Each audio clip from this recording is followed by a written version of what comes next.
नमस्कार मैत्रिणींनो, आज आपण घरच्या घरी खमंग बडीशोप कशी बनवायची आहे हे बघणार आहोत. जेवण झालं की आठवते ती म्हणजे बडीशोप. तर चला आज बघूया. बडीशोप, तीळ, काळे मीठ आणि ओवा घ्यायचे आहेत. आता आपण सर्वप्रथम बडीशोप भाजून घेणार आहोत.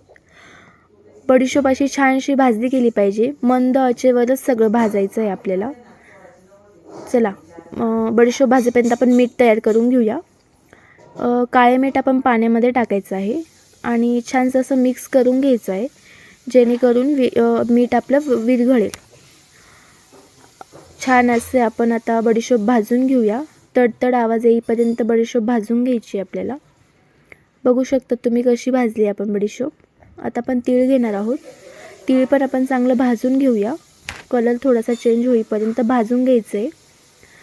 तीळ काढून घेऊया ताटामध्ये. आता आपण परत बडीशोप घेणार आहोत आणि त्यामध्ये आपण काळे मिठाचे पाणी टाकणार आहोत.